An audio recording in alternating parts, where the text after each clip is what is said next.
Bir misafirimizin önünde televizyonu açamıyor.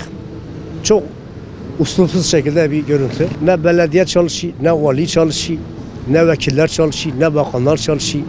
Tayyip Erdoğan, Cumhurbaşkanımızdan rica edeyim, bunlara bir ayar versin. Bu sorularla böyle konuşmamız böyle, yani uslupsuz yani.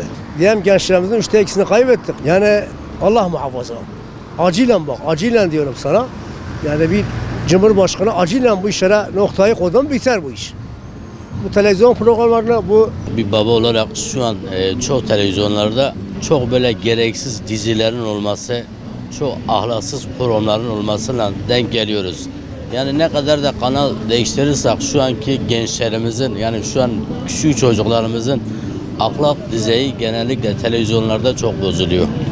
Bir baba olarak kanal değiştirmekten, yani ya aşk hayatı, ya evlilik, ya boşanma, yani bu tarz şeylerin ağırlıkla küçük çocukları çok etkiliyor. Dün gece izledim, ya gereksiz böyle utanç verici bir konu. Bu konuda medya olsun, yani yetkililer bu konuda çok devre dışı kalıyor. Çok yanlış şeyler. Yani büyüklerimizin, yetkililerin, kanal programlarının buna bir el atması gerek. Maalesef yapılan programlar, dizilere baktığınız zaman hiç aile içi izlenecek bir program yoktur. Rütük'ün yapması gereken şeylerdir. Türkiye'nin 81 tane şehri var, bilmem 900 küsür bine yakında ilçesi var.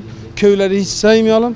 Seyredilen programlar, yani dizilere baktığınız zaman maalesef İslam'ı yok ettiler burada. İslam'ı yok ettiler. Yok ettilerse bunu gereken Cumhurbaşkanı. Bu olay ondan bitiyor. Cumhurbaşkanının buna bir el atmasını istiyoruz. Özenti bizde çok. Biz özentiyi zaten seviyoruz. Bunları kaldırılmasını istiyorum yani. Kaldırılsın. Ahlak olarak maalesef topluma aykırıdır. Ben buna karşıyım yani. Kaldırılsın. Kaldırmasını istiyorum. Bu programı yaptığınız için size teşekkür ediyorum. Hocam öncelikle isim soyisim? İbrahim Aslan. İbrahim Bey, televizyon programlarında İslami değerleri içe sayan aile değerleri yok eden... Şimdi aile şeysinden hepimiz bütün toplum olarak Kur'an-ı Kerim'den uzaklaşmışsınız. Peygamber Aleyhisselam hadisinden uzaklaşmışsınız. Ne namaz var, ne niyaz var, ne hak hukuk riayet edenler var. Hiçbir şey yok. Onun için toplum zaten pozları gidiyor. Peygamber Aleyhisselam buna hepsi söylemiştir. Televizyoncular bazıları kötü fiilleri milletin teşvik ediyor. Bazıları da ben çünkü takip ediyorum.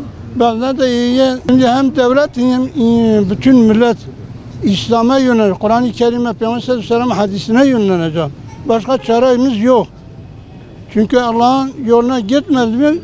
Şimdi alimler olmadığını, gücü olanlar zayıfı yutar.